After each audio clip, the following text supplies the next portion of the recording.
Assalamualaikum warahmatullahi wabarakatuh.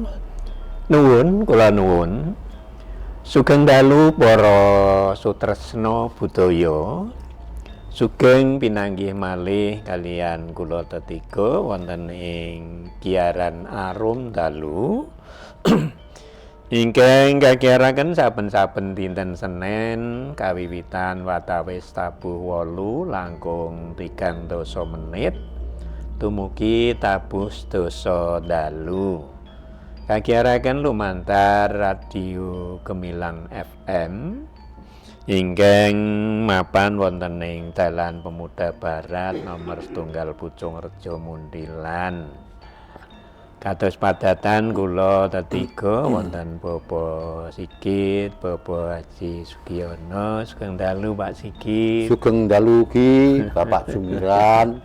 Kados pundi wartosipun sami sehat Ngawit saking pendongane ngakathah kaya diparingi kesehatan. Nggih, alhamdulillah nggih. Karena mila kesehatan menika setunggaling menapa nggih senajan boten kenging dipun karto aji kanthi redana namun kasunyatan mila penting sangat. Penting. Monggo mboten kraos nggih yang kek sehat iki sehate ora krasa. Nggih, padatan cok ngaten menika.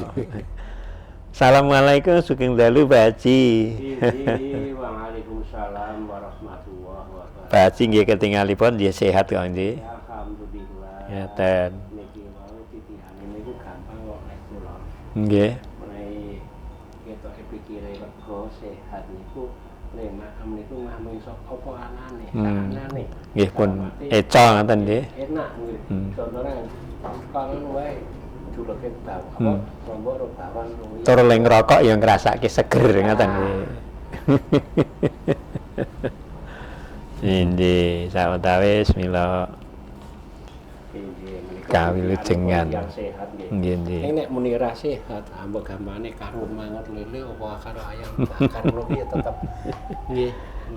Mugi-mugi sagung para suna budaya kados mekaten dipun paringi kesehatan. Amin. Titipun anggenipun dahar menika lahap kalih napa mawon niku sehat. Nggih. Yo ning ngunjuk biasane ya wis ora takeran. Inggih, sepisan malih mugi-mugi para kadang ingkang sok tansah jingleng nyawiji kalian kula tetiga wonten ing giaran arum dalu ki tansah kaparingan kesehatan. Amin amin. So, kabagyan ngaten nggih. Satemah dalu menika ing samangke saestu pun antu-antu kersa nyawiji lumantar WA utawi saged mresani lumantar streaming ngaten nggih.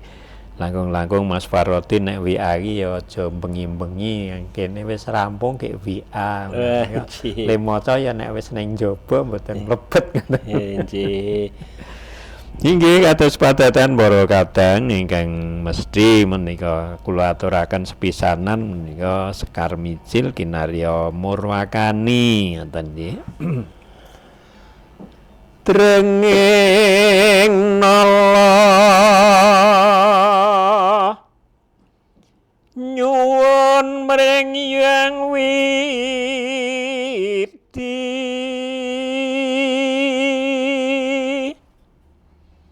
mugi karayan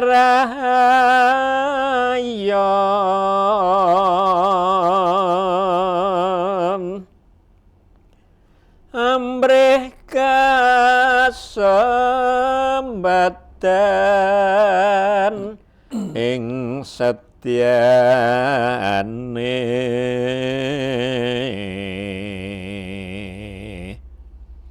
nguri-uri kabudayan Jawi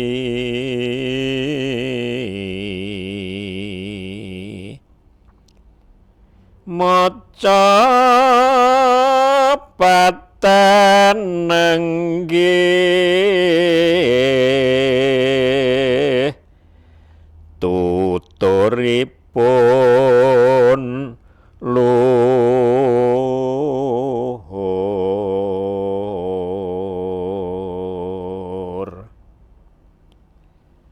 monggo samya agung ing pamuji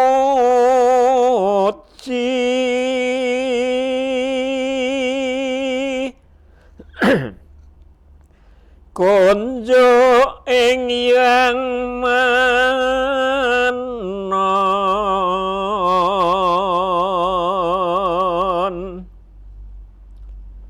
den reksa jem setan godane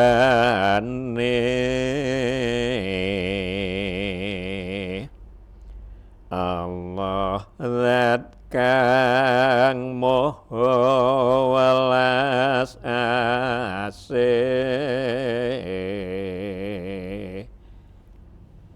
maca pat puniki bisa rahayu.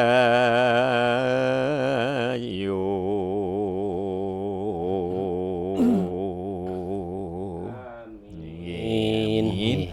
Mugi-mugi donga ingkang lumantar sekar mijil menika saestu ijabah kaparingan wilujeng saha rahayu ngaten nggih para kadang. Pisan malih giaran Arum Dalu menika ugi kagiaraken lumantar streaming panjenengan saged madosi wonten ing gemilangfm.id ugi lumantar kanal YouTube menika Gemilang FM Official ngaten nggih. Bebile panjenengan ing samangke badhe nyawiji lumantar nyerat wonten ing WA menika nomor WA-nipun 081 578968968. Para pamirsa pilih dalu menika Arum Dalu badhe maos syarat ulang reh ngaten nggih. Dene ingkang kasekaraken mangke mlebet wonten ing pupuh pucung.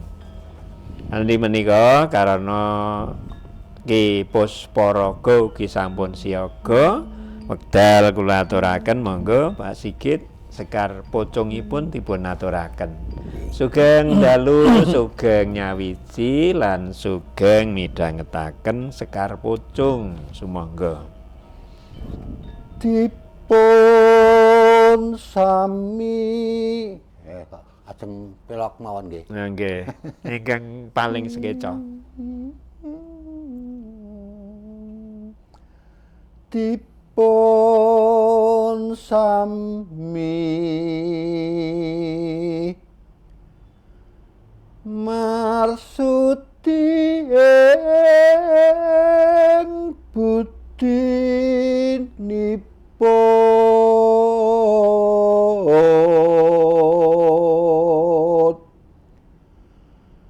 wawe koden awas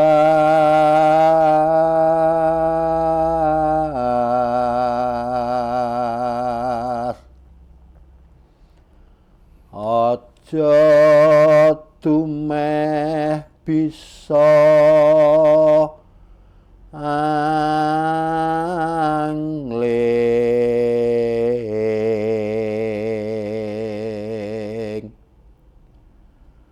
den apantes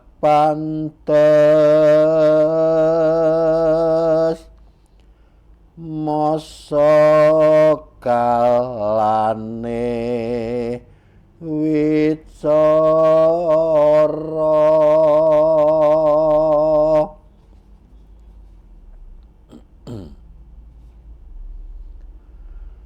nadyan namung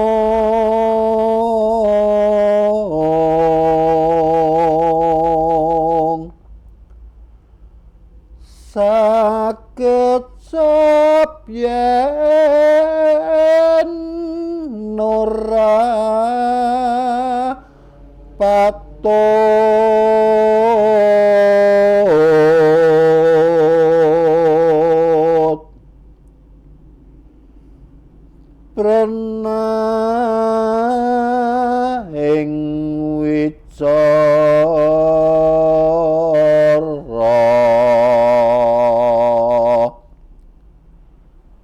sadurunge den KSD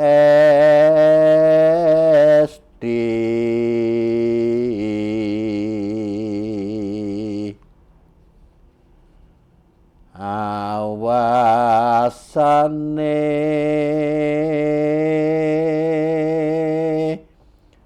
semune rewang alenggah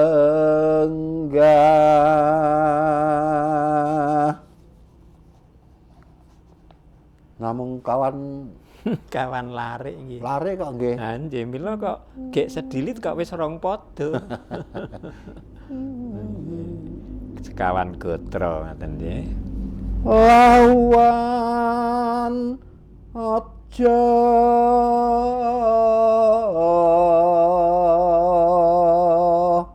Oh, gantos larasipun. ya minggah kaya Anda. Kalau aku kok belok Sametuwa wong celatu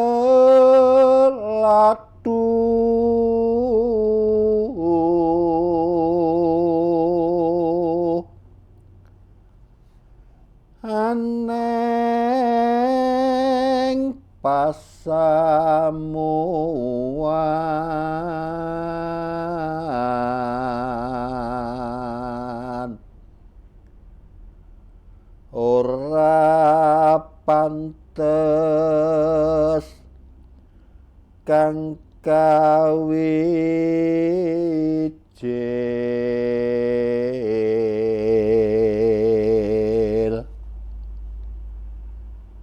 ora ana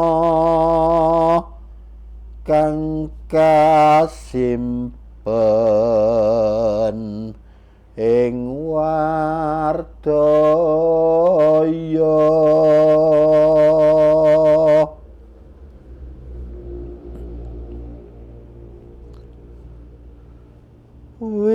wicara kang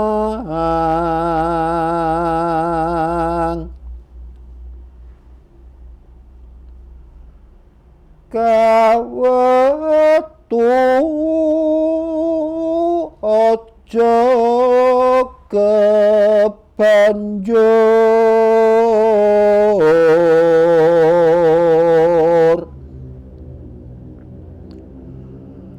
nganggo prayoga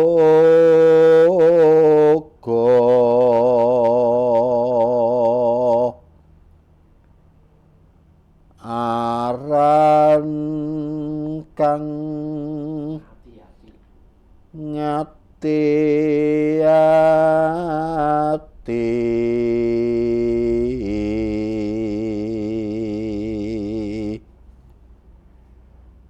yen wis metu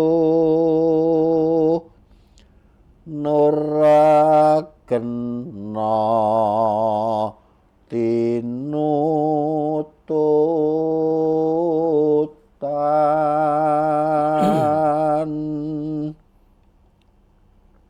terus menika. Ya nggih setunggal padha malih sampun-botenipun.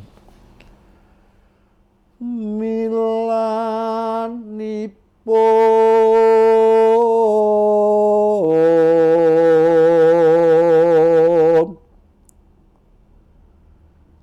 den prayitna wong celatu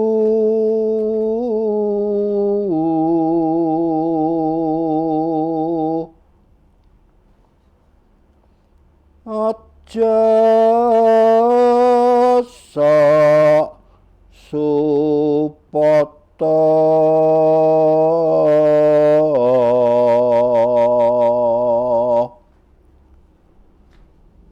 pancati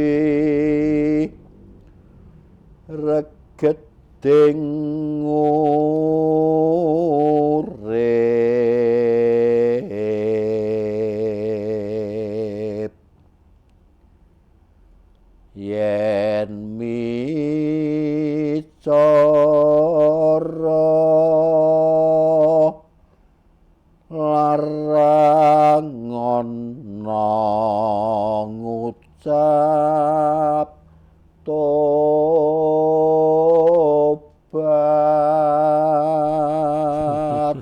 Inggih Sampun kersanipun gangsal lho, sawetawis kalian ngaso tur nggih sampun gangsal padha samenika menapa ingkang kamot wonten ing Sekar Pangkur wonten ing kitab Wulangreh menika Bapak Haji Sugiono monggo kersa sawetawis ngaturaken babaranipun.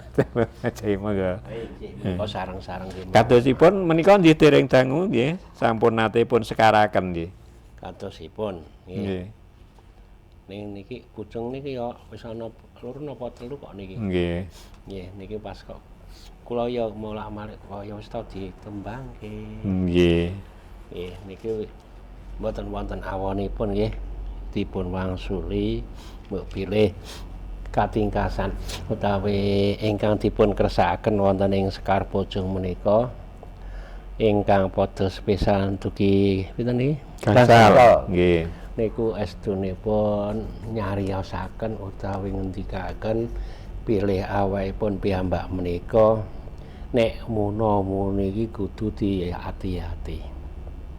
Liripun ya dipenggali riyin. Napa maneh awakipun piyambak menika celathu utawi ngomong wonten parepatan utawi pilenggahan dayu-dayuan kasarane tembung ngoten nggih. Niku aja sok seneng gawe gampang utawa sok seneng gawe tatune liyan. Contonipun senajan to awake dhewe iki ngerti nek lelakone sing jak omongan niku ning aja pisan-pisan awake dhewe iki ngomongke. Misale kados Raka Mas Sigit kuwi duwe napa nggih nembe nggadahi ribet sing ketoke nek diaturke iki ora luwes ning ten mriku malah kaya kula niku ngomongke niku wae. Nggih. Nek ngoten nek arep matur-matur kuwi ya digagas ora mung cocok karo awake dhewe ning ya jumbuh karo kersane utawi rasane sing dijak Omongan ngoten napa Pak Haji? nggih leres menika. Aja ngasih gawe tatur niku wae senajan wis uning. Pun awet Mas iki gak duwe perkara sing ngarepke ya awake dhewe men syukur bagi awake dhewe niku ing batin ndongake muga-muga ndang luar sing dadi ribete Mas Sigit kono wae. Nggih, apa maneh kok ngasih niku wae. Terus wonten ing mriki nggadahi pangucap sing kasabendinan. Wis liris sabendinan wani sumpah ngoten niku.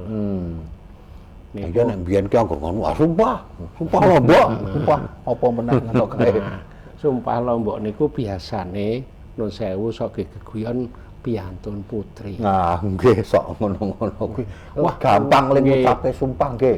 Contone ngaten, wah wis aku kapok tenan kapok Lombok. Kapok Lombok. Nggih. Kok kapok Lombok kuwi to? Nun sewu niki mung tak enggoke sithik nggih. Piang putri kan istilah kodrate iki ya nggih garwa ngarbene nglairke nggih. Nek pas nglairke niku ya muas kaya ngono, wis kapok Lombok ning sesuk baleni meneh. Nah iya, sesuk kok ana meneh kok ana 2 taun. Nggih, niku lirih napa nek kapok Lombok iki pedes Pak Sumiran. Ning nek wong jangan kok ora ana lomboke mesti do takokke. Takon nggih. Oh ngoten niku mulane kok sok do muni kapok Lombok. Ning sesuk kok baleni iki jebul ngoten niku ta. Nggih, nek gampane nek Lombok iki pedes, nek wong jangan rekeki Lombok mesti rasane ora dadi cemplang. Nggih. Mulane wong-wong itu sok apa kok muni kapok Lombok. Nek niku geguyon nggih. Geguyon. Nek ora geguyon, ayo kudu dipikir sik. Ya dipikir sik tenanan niku. nggih. Niku biasane wonten napa bapanipun wonten perkaranipun iki aku jagongan medhaya iki tujuane aku apa. Yo parepatan ning kene iki tujuane areng rembug apa. Aja ngasih dumeh wis ngerti istilah andeng-andeng utawa belangi kancane niku teng mriku njawe dhewe ngudar. Malah ngudal ya. Ngudar niku liyane meneh. nah niku nggih istilahnya yo nek cara wong umum beber wirang. Beber wirang. ngumumke wirange. Nggih, niku ingkang dipun awisi wonten ing Sekar Poco menika pramila sok sinten kemawon ingkang napa nggih nembe wawan ginem utawi parepatan nika ya materine wae sing diomongke aja sok dienggok-enggokke aja sok diseneng di apa ya dileluhke apa maneh teng mriki wah aku wani sumpah nah niku sing ngoten niku dipun awisi dening pangeran utawi boten pareng dening Bebrayan Agung nggih. Liripun nek iso ki ya dadi wong ki angur sing lugu nglenggana. Dalam arti lugu niku ya nek ora ditabuh ya ora sah muni cara gampangane nggih. Senajan to aku ki ngerti nggih. Ning wong aku ki ora dibutuhke aku ya ora perlu omong. Nggih mboten? Nggih. Aja sampe cemongol-mongol ngoten nek cara wong desa. Karang arep bodho arep tuku melu-melu tuku isi toples kok urung ana biayane ngoten malah ngomongke kowe wis tuku apa nang pasar. Ala ya lara to. Dadi mepanas kancane. Mepanas kancane. Apa meneh aku ki nganu wis sesuk wis disagoi karo anakku wedok, aku arep pokoke ibu ora usah mikir sesuk tak cukupi niku ya gawe panas sing dijak. Mongko sing kene arep tuku-tuku jair seprapat nggih. Urung ana prabione nggih. Betul ya tuku jair to. Nggih. Ngomongke niku ya ngomongke gawe panas ati niku ya ora pekoleh, ora becik, aluwung meneng. Ya wis yo waneng awake dikadiri ngene iki ya wis muga-muga kabeh padha lancar. Kok tekan bodo ya alhamdulillah awake diserampung le poso ya yo muga-muga diparingi sehat. Sing penting kan sehat yo. Masalah liya-liyane kuwi wis walau alam kersane Allah. Syukur ya dadene ndongake ngoten ya. Muga-muga sesuk putrane sampean ana sing arep bali apa ora yo. Ya syukur nek bali ning ya kuwi yo wong awake iki duwe anak nek ngedhep anake seneng nih ya kuwi nek aku pribadi yo anak bali iki seneng ra jamak ora ngarep-arep tinggalan. Dadi nek omong-omongan kanthi mbangun sesrawungan kuwi nek arep celadu ya dipikir kejaba. Lah ana kejabane nggih. Kejaba nek dong main nang panggung didapuk dadi dagelan. Kuwi malah ora usah dipikir ya. Nek sak clup-clupe malah nanging ngaten senajan dagelan wujudipun dagelan mereka nggih kedah ngangge pawatan lan wewaton dalam arti aja sampai dume dagelan iki bebas berbicara kasarane to ya aja ngasih ya tetep natoni kancane ya iso lho niku. Nggih. Aja ngasih natoni kancane.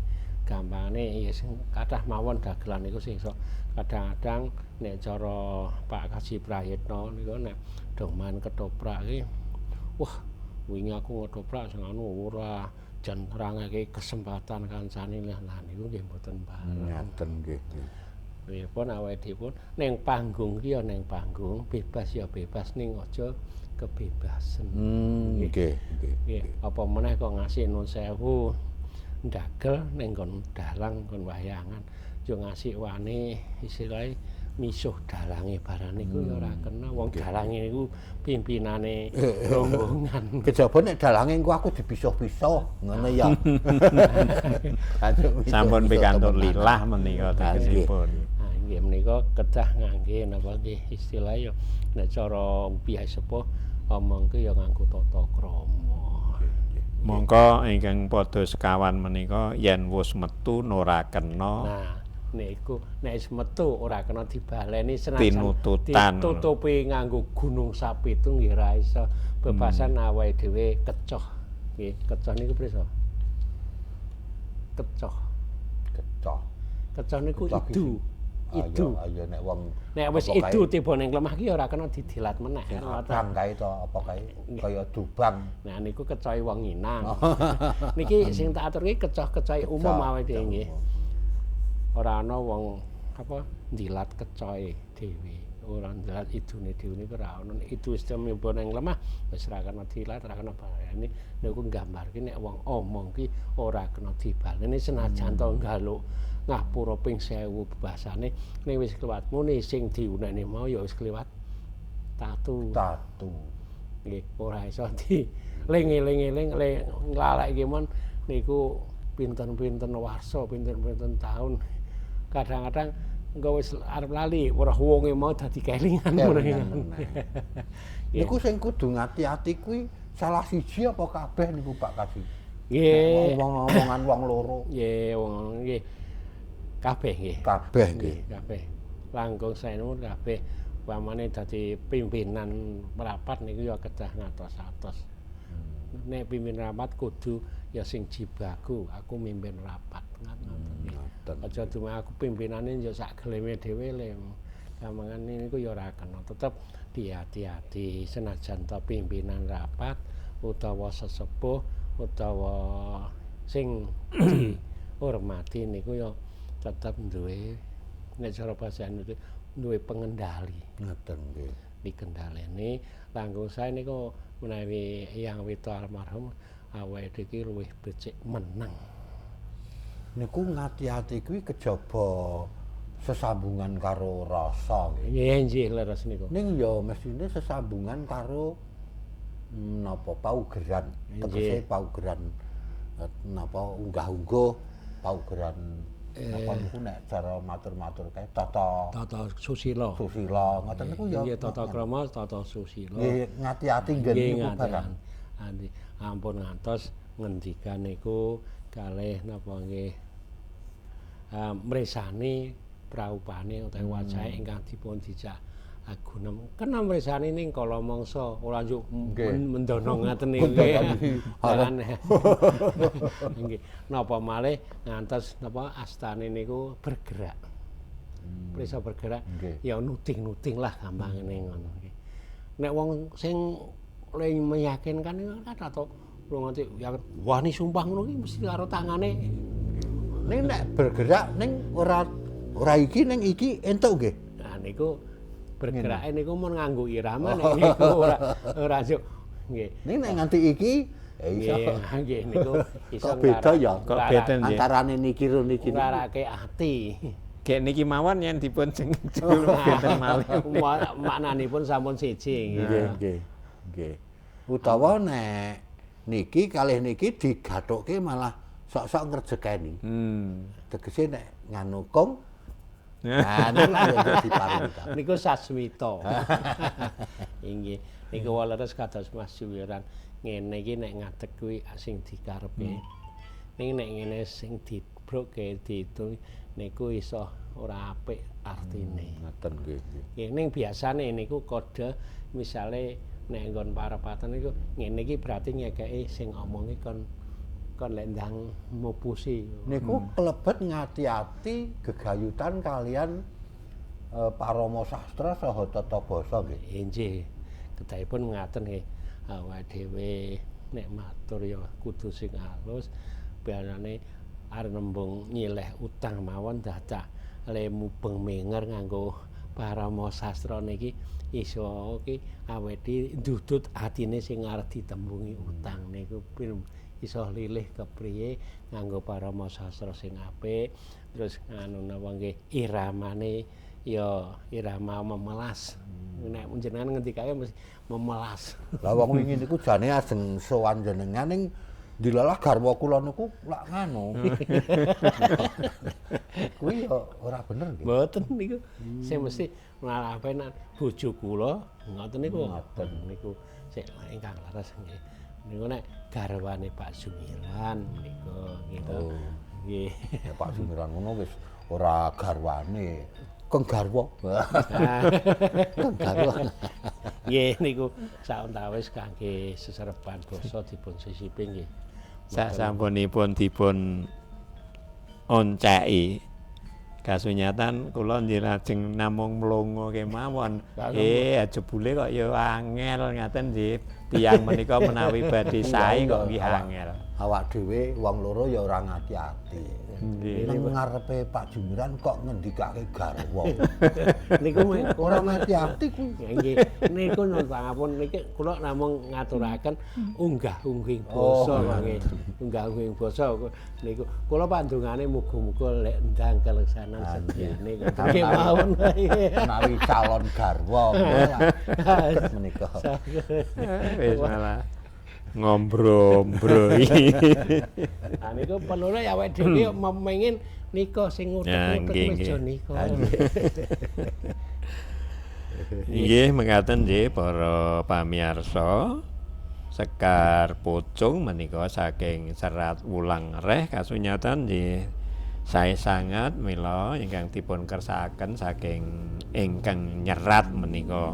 Oh nggih bilih Ulang Reh menika Yayasan Dalem Sri Susuhunan Pakubuwana ingkang kaping sekawan. Mila nggih Pak Jumiran. Nggih, Sekar Pucung niku lak ora ming sing pelok patet barang tok to. nggih kathah warninipun. Sing kok sanesipun to. Nggih. Ana pucung gliyung barang Pocong kae to. gliyung wonten pocong Niku saenipun pucung gliyung ora Mas Jumiran ingkang nembangaken. Nggih. pocong dengklung. Kula nate mireng pocong ingkang Slendro. Nano. Nggih ingkang slendro. Nggih, cobi nggih kula cobi. Cobi. Nggih para sutresna kula lajengaken nggih padha 6.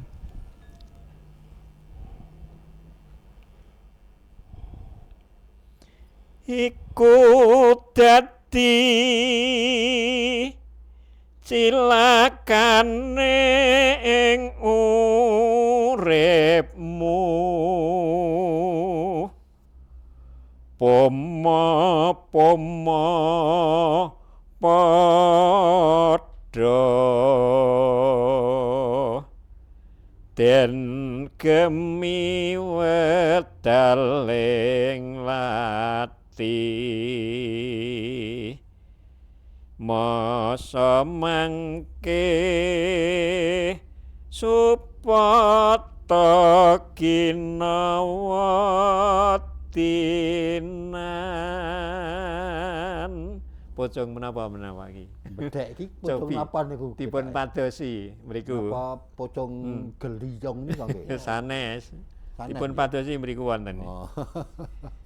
Akeh tiru pangucap saruri nungu anut sukaning tias tan ana kang angukumi kukuming yuang kunirangan sandang pangan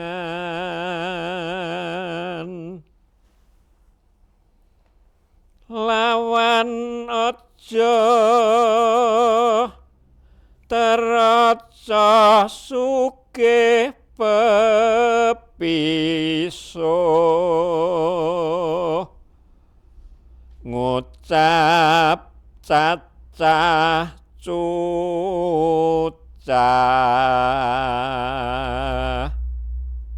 anyengeni batur sisip yen tetuka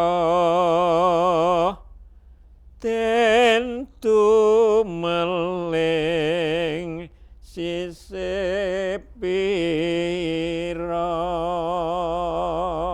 Kula nek badhe saka separo. Nggih. Saking larasipun rumiyin Nggih. mesti pelok bem. Elok bem. Nah, Nggih leres. nek cengkoke mangke malih.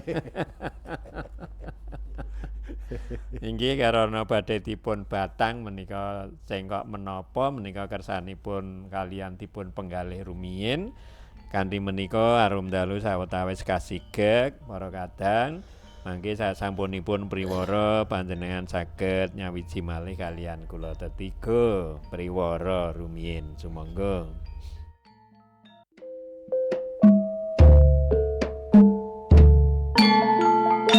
Gemilang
berwisata di Magelang, ada banyak tempat recommended nih. Ternyata jalan menuju Kahyangan ada di Sawangan Magelang loh guys. Namanya Gerbang Tol Kahyangan.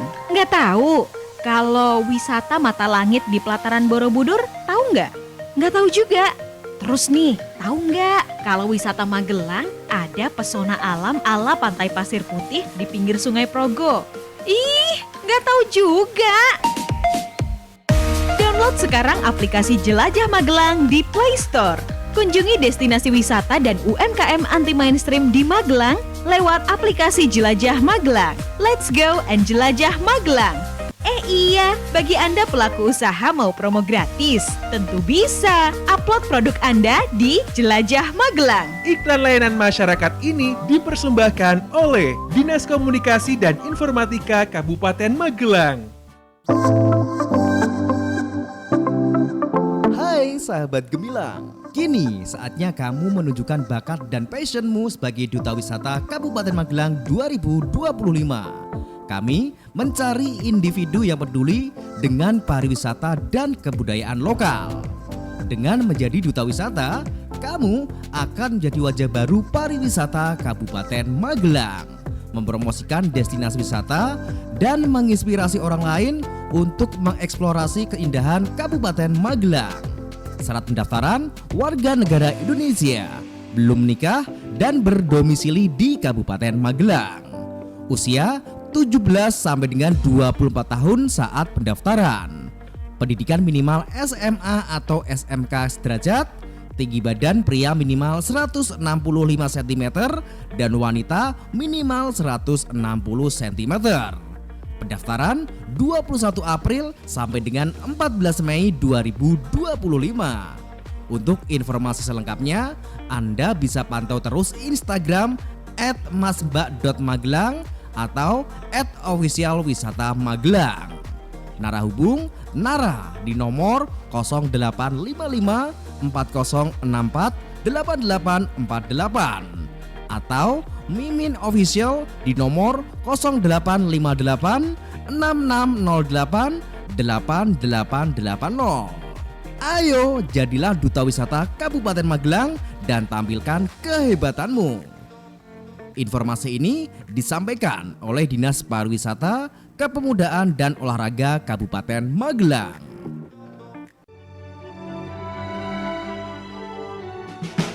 Jateng lebih dekat, edisi Kabupaten Magelang.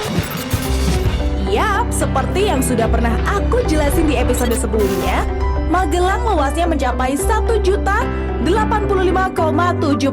km persegi. Kabupaten ini sudah ada sejak 11 April 907 Masehi dan sekarang dihuni sekitar 1.363.290 jiwa. Kabupaten Magelang gak cuma terkenal karena sejarah dan penduduknya, tapi juga kuliner khasnya yang super lezat. Kalau Kang Mas Bayu mampir ke warung Mangut Pincuk, jangan lupa cobain berbagai olahan mangut mereka yang kaya rempah-rempah. Di sini kamu bisa nikmatin mangut belut, mangut ikan beong, mangut wader, dan mangut ikan kotes. Pokoknya surganya pecinta ikan deh. Lanjut ke objek wisata, di Kabupaten Magelang ada satu spot yang sering disebut Nepal Van Java. Tempat ini ada di Dusun Butuh, Desa Temanggung, dan menawarkan pemandangan pedesaan indah dengan latar Gunung Sumbi. Jangan lupa juga kunjungi Candi Borobudur yang megah, terletak di Desa Borobudur, Kecamatan Borobudur. Candi Borobudur ini bukan cuma kebanggaan Magelang, tapi juga Indonesia di mata dunia. Jadi Magelang itu nggak cuma tentang Candi Borobudur loh. Kabupaten ini penuh dengan keunikan dan pesona yang bikin Kang Mas Bayu pasti betah. Yuk kenal lebih dekat ke Kabupaten Magelang.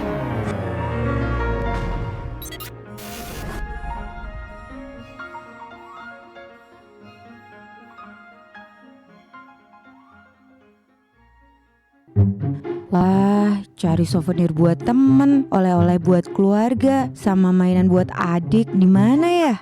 Dika, kamu kenapa? Kok kelihatan bingung gitu? Ini nih, aku tuh mau cari souvenir, oleh-oleh, sama mainan, bingung mau kemana.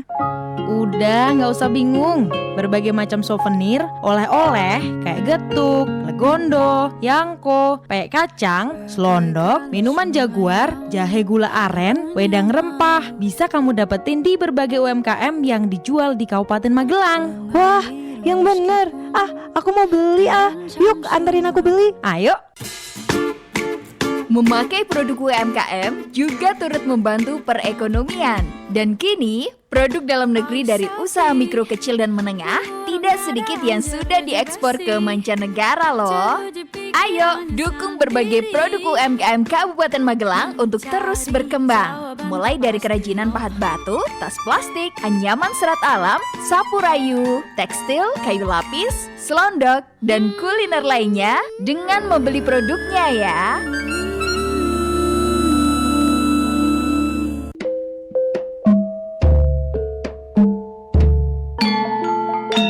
Gemilang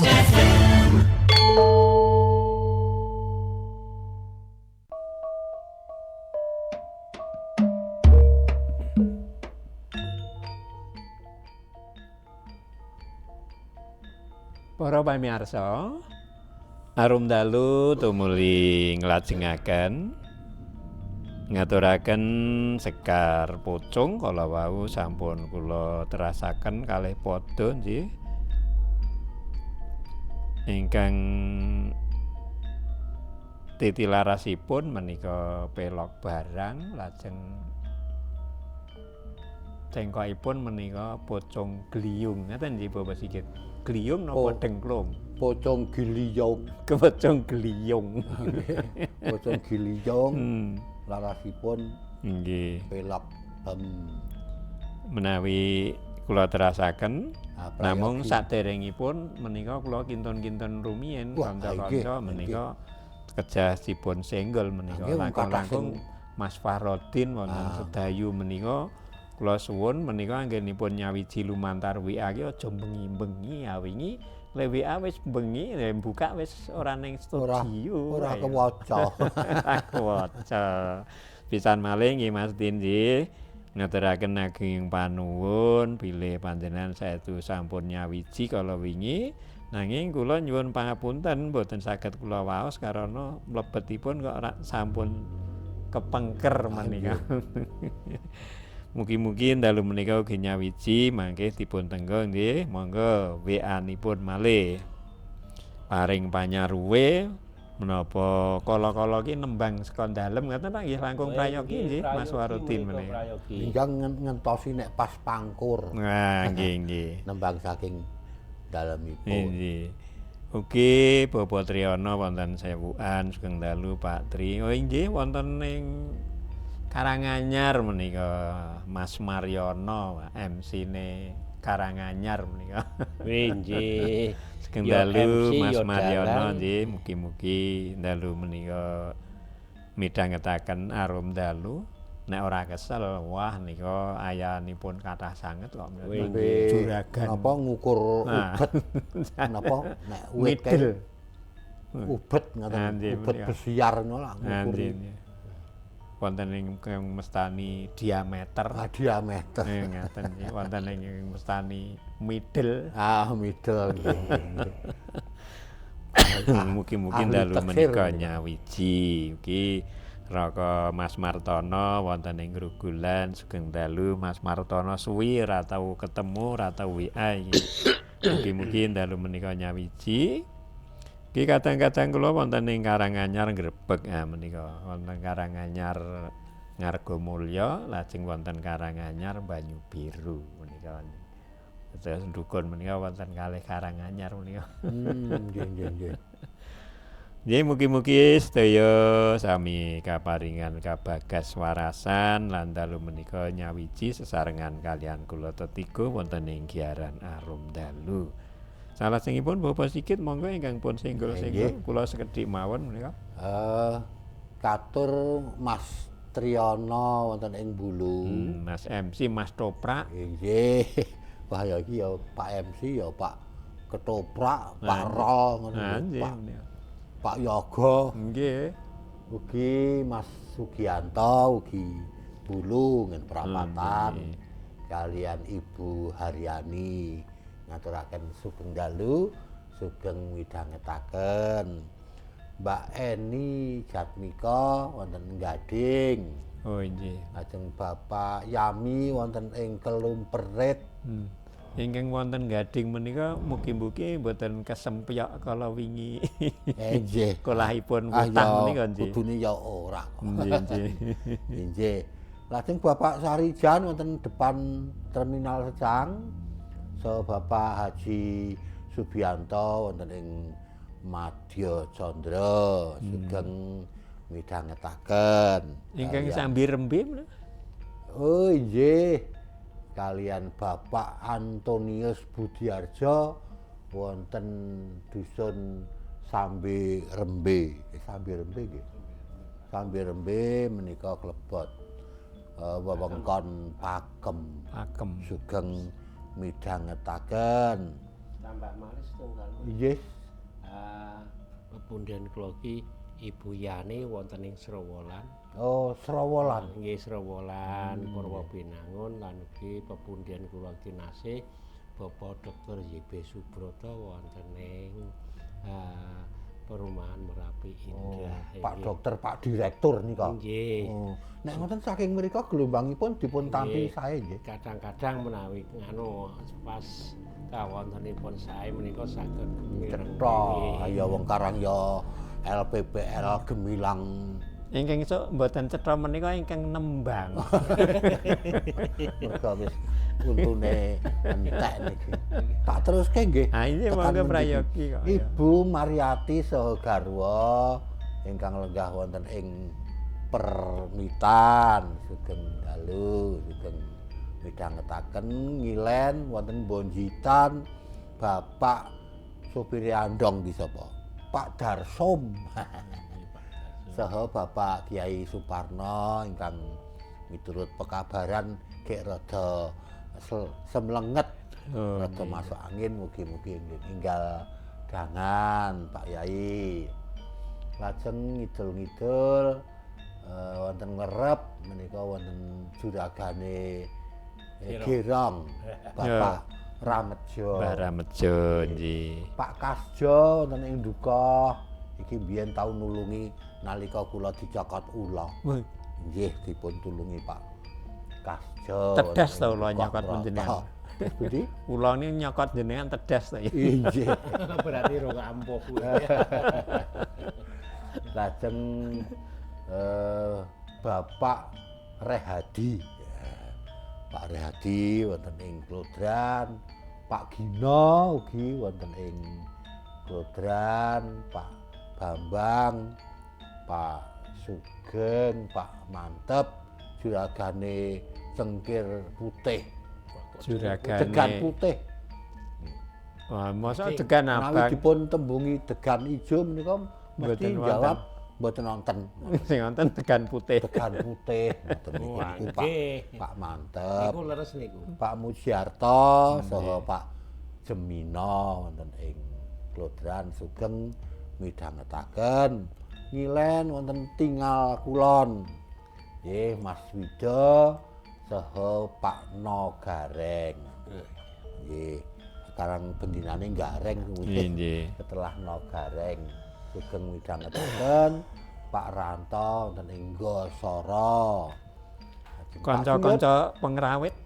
Oh nggih, Pak Suyut wonten Mbak Majak Singi. Nggih. Saha kanca-kanca pengrawit Cakra Laras ingkang dipun suwi dening Bapak Mardi saha Mas Aji juragane KP Kopi Candi Pawon. Wonten ing Pandrian menika nggih. Nek dalemipun ya nenggon KP Kopi kuwi. Anggenipun gladi Oh nggih, gladenipun wonten Pandean, gamelane apik tenan. Nggih. Mekaten. Dipun terasaken Bapak Haji pilih Nggih. kadang-kadang Nggih, ingkang sepisan kula Bapak Sudaryono wonten ing Kauman Blundu nggih kali Mas Wawan karo sijine meneh Mas Arman nggih. Lajeng wonten ing Karanggading menika wonten Pak Kamto nggih. Wonten ing Pagelan ana Bu Rani, Bu Rani Putra Bangsan. Putra Bangsan nggih lan Bolo Kuswa. Bulik Tutik Boleh tuti. nggih wonten Pakelan. Nggih. Lajeng wonten tak dung sithik-sithik mawon wonten ing condong raos wonten ing pundi Giri tengah. Giri tengah. Sedaya kemawon kula mboten miji-miji lajeng wonten ing Sambeng menika Mbah Yoga Atmaja Pak lan sedaya kemawon perangkat desa Sambeng sugeng midhangetaken. Lah niki kala wingi kula sowan badan wonten ing Saka setunggal menika Mesti ingkang dipun tangketaken niku Mas Sigit kali Mas Jumilar. Kok ya diarep-arep ora hitung ming macrun mrene kita mbokang. Oke. Oh, Anggere nggih. digodhoke tela saguh kula. Oh inggih, tela mesti niku insyaallah nggih. Lajeng Bapak Nur Syahid, Pak Rismi, Mas Gian, Bapak Haji Prayitno, Pak Sarono lan sedaya kemawon ingkang asring mirengi maca lumantar Gemilang FM sugeng midhangetaken kanthi eca lan sekeca monggo. Inggih mekaten nggih para kadang sawetawis sampun dipun senggol-senggol kanthi menika sepisan malih mbok bilih panjenengan badhe nyawiji saged madosi utawi nutul-nutul nomor WA-nipun menika 081 578 968 968. Dipun tenggon nggih para kadang monggo. Lajengipun kula terasaken mlebet wonten ing pada 8. Iku padha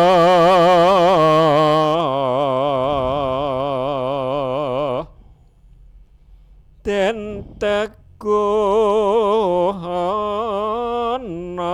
den kukuh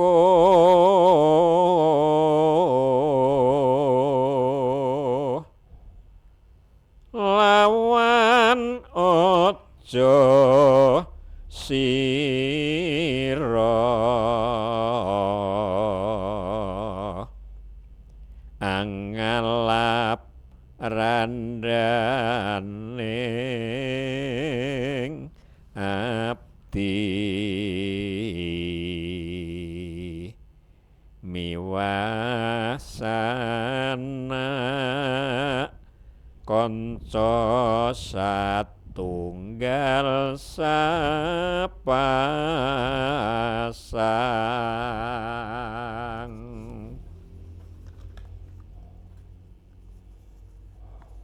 gawe salah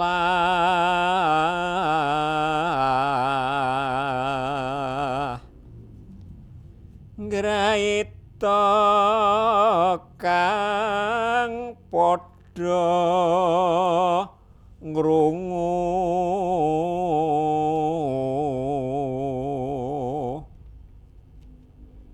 sanadyan lila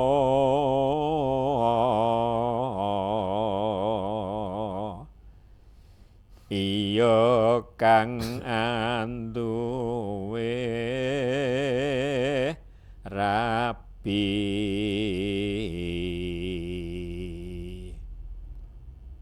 sanaira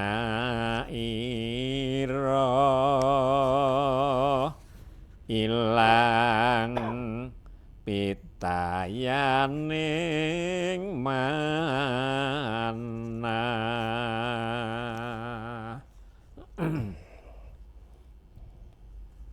Norawurung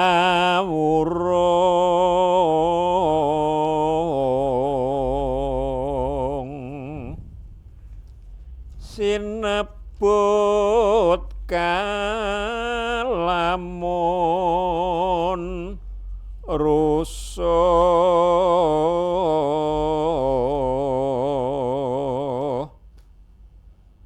baturira padha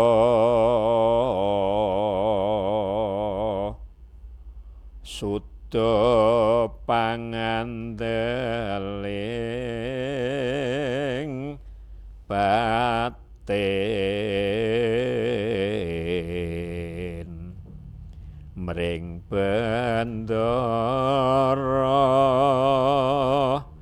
masa kurang perawan.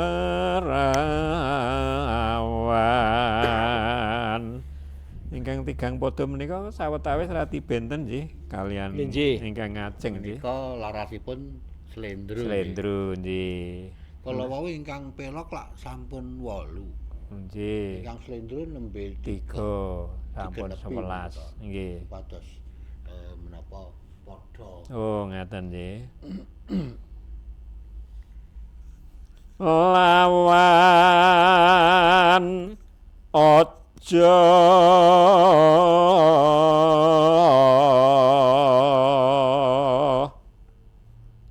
cacat ingkang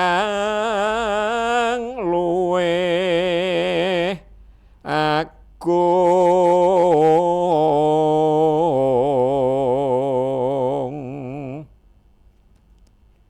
pan patang prakara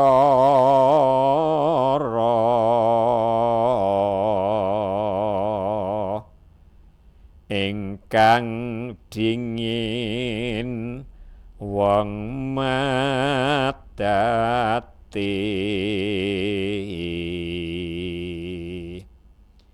pindha bata ping telune wong durjana.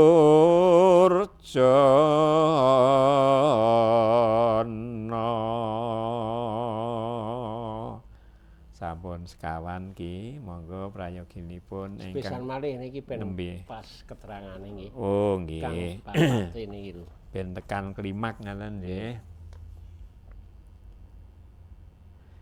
Kaping patih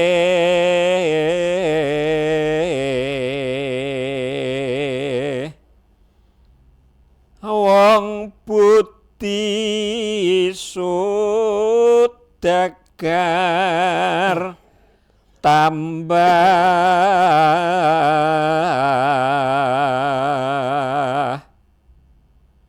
sabarang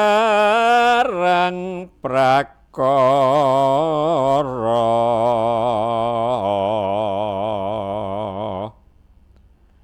mung mungkul sukolan sugih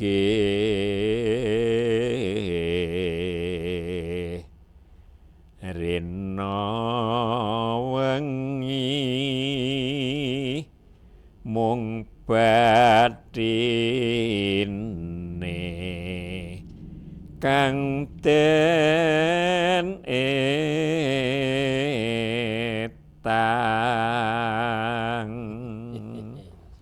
menika ingkang padha pungkasan kala wau menika cetha sanget kula saged nganu menika dong. Oh nggih. Juragan iki mengitung batren wae ngaten menika kadosipun.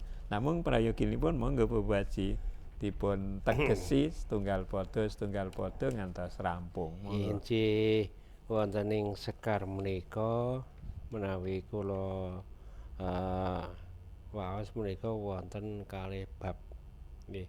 Kalih bab ingkang bagan menika ingkang sepisah menika niki babagan pangandikan. Nggih. Babagan pangandikan wonten ing Pasamuan Agung. Lah wonten mriki milanipun menika kedah diatos-atos wonten unen-unen nek ngasih wong iki kok sok seneng gawe cilakaning wong, seneng apa nggih nek cara basa Indonesia seneng dolimi. Nggih, dolimi tiyang. Dolim niku malah mboten Indonesia, malah Arab nek dolim niku. Dolim niku basa menika langkung regaos nggih nuwun sewu menika wonten mriki menawi nitik sekar pocong pisan niku ketoke ya mah cedhak karo gawe sengsarane wong liya.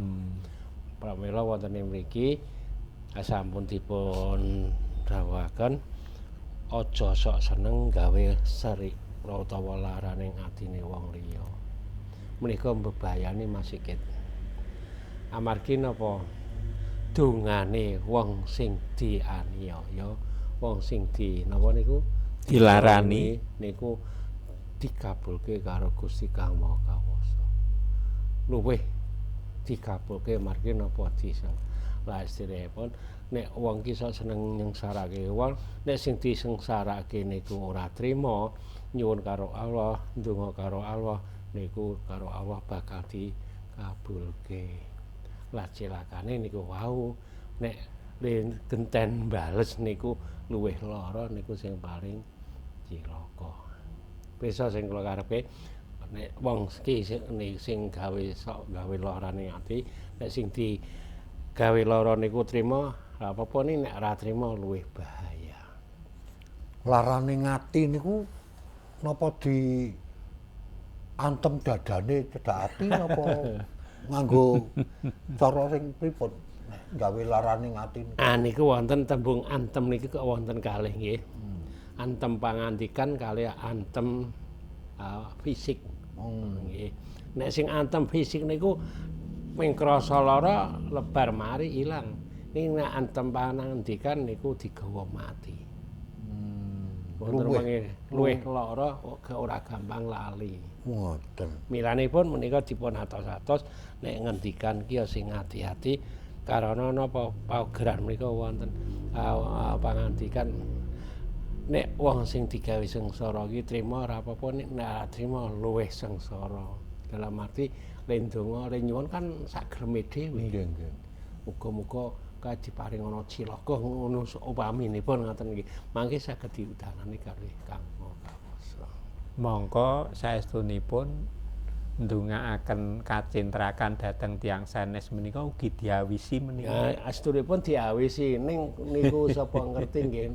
Menungsa kula wangsul matur menungsa ora luput saka patang perkara nika wae Mas iki mesti apal. Iki senadyan nglarani atine wong ku ya ora becik. Nggih. Ya sing dilarani kok mbales ndongake Allah ya ora becik nggih. Mboten Nggih, becik. mboten Lanjut sing sae. becike pripun niku? Ini langkung sae menika Menawi ndongaaken nggih langkung ndongaaken ingkang sae nggih ndongaaken mawon. ingkang sae kados dene ngaten. Ya Allah, mugi-mugi kadang kula ingkang paringana emut, paringana sadar, paringana Tinarbuka manahipun mboten damel saketipun tiyang ngoten mawon. sanes. Niku disuwunke ya ndongake nyuwunke.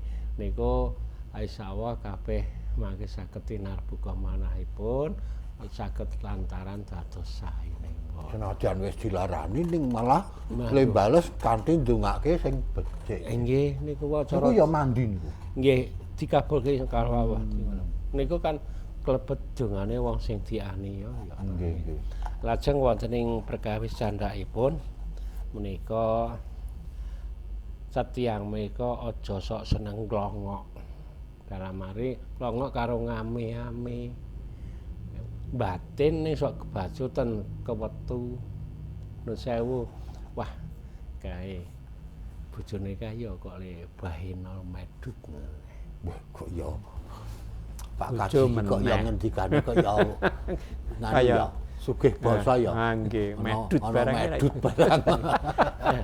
Niku kula ya ming nira-nira kene niku para lajeng menika ing tembe saged nuwuhaken napa nggih manah ingkang kirang sae. Liripun kapan dadi randha kae lah. Nggih. Ora ketemu prawane ya tak temune randha. Nah niku kan ya kalebet menika napa nggih pandonga ingkang kirang sae. Meneh kaya jambu alas. Nah, gitu. Nggih, jambu alas lagune gitu. Nah, pramila wonten ing mriki menika ya mboten pareng lajeng wonten watak patang perkawis niku napa wae Mas Jemiran? Nggih, niku Madati wau. nggih. nggih. Madati terus kenapa malih? Botoh lajeng wong Durjana. Madati niku ya ora apik. Madati niku nek cara pengatane wong madat niku ora kepengin duwe bojo. niku nggih mboten sae, mboten nindakaken sunah Rasul niki umpamane wonten ing agami nggih. Niku nggih kirang prayogi biasane wong madati niku nggih sok ngoten niku lah gampangane. Nuwun sewu wonten pangucap apa nek mangan tongseng iki kudu mbleh wedhus dhewe kok. Nah menika ingkang bahaya nggih. Kula kok mboten dong to. Nek mangan tongseng ora kudu nyembelih wedhus dhewe. Yo dibelehke wong liya ngoten apa kados pundi Pak Kaji? Nggih dibelehke bakule tongseng kok. Kok urung nggih niku gampilipun po nek kepengin ngono ki apa kudu ndek bojo dhewe apa? Dong mboten. Walah gene iku kaya Nggih kaya niku. dubeng-ubengke karo Pak Kaji ki. Oh, nggih ngertos ki. Nggih. Nggih. Lajeng Jane tak aturke ning wong ya ora patut nek diaturke ya teko tak ampet. Tak hati-hati. nggih. Lajeng wong seneng botoh. Botoh niku ya ora apik. Botoh menapa mawon wong jenenge botoh iku jundrunge mesti main. Niku ya mesti gawe kabedunaning liyan, terutama keluarga. Niku mesti ya wis nek botoh ya jenenge botoh iki mbuh botoh main mbuh botoh napa wong pirang-pirang warna botoh wujude botoh niku nggih. Lajeng wonten ing mriki sampun botoh dadi maling niku jelas rapi. Durjana niku wong. Nggih. Lajeng kaping 4 saudagar. Lah niki Mas Sumiran apa saudagar iki mesti sing diomongke badine ro badine. Niku nek badhe cara wajar cara manut apa agama istilah sumangga nek badine iki njuk ngayawara niku sing mboten pareng gitu. Dalam arti ngayawara iki terus linangkung ngeten. Agak kuwi kulakane wirung olah niku sing mboten. Niku goroh nggih, klebet goroh nggih. Padahal le tuku 10.000 niku apa muni le tuku 10.000 gek le tuku niku 10.000 kuwi badhe omong muni tuku mung 7.500 kok. Wong niku pun nyang 8.000 kok. Ah mulane niku. Lah ning nek ana wong bakul jujur malah do disengeti kancane. Padha-padha bakul. Padha-padha bakul. Lagi niku wau. Lah mula ya senajan ngono ya ngono ning didasari kanthi napa Mas Sumiran dasar agama, dasar ngelmu nggih menika ingkang langkung sekeca niki njenengan nek ngajeng ngresake monggo niki kula mboten tawi ning kula ya badine sithik niki tidak kersa semanten mboten kersa nggih sampun. Wah, matur nuwun Pak Kaji. Ya niki kula dadi ya sithik-sithik ngerti. Senajan ya cak-cakane iki mbuh iso mbuh ora ngaten nggih Pak Sigit nggih. Ya mugi-mugi nek wis sithik-sithik ngerti ya terus iso nglakoni dadi sesuk sing kira-kira ora prayoga ya ora dilakoni ngaten nggih Bapak Sigit. Para sutresna ketingalipun wekdalipun saya ngangsek sampun meh paripurna kanthi menika arum dalu kasigek mugi-mugi saged katerasaken wonten ing giaran candhaipun. Kados padatan kula tetiga nyuwun pamit, mugi-mugi tansah winantu ing karahayon. Kinarya mungkasi menika Bapak Sigit ingkang badhe ngaturaken sekar pangkur kinarya mungkasi arum dalu wonten ing wekdal menika. Prokadang lan prasutresna winatesing wekdal maca panenggih pinupus kya nyuwun mungkur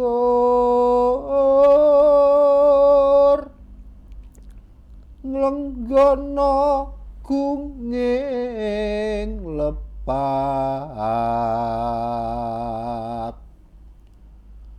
wicara sastra basa lan nunggah unggah nyuwun gunging pangan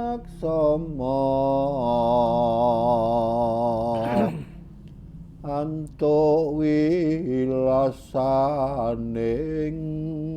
Gusti. Cekap semanten para pamirsa, giaran arum dalu ing wekdal menika, kula tetiga ingkang ngayahi karya minta pamit andum basuki mugi rayu ingkang sami pinanggih widodo nir ing sambikala ing pangajap budaya Jawa muga-muga bisa tansah ana lan lono kepara saya ngrembaka macapat bisa tansah ngawiyat. Nuwun. Assalamualaikum warahmatullahi wabarakatuh. Waalaikumsalam warahmatullahi wabarakatuh.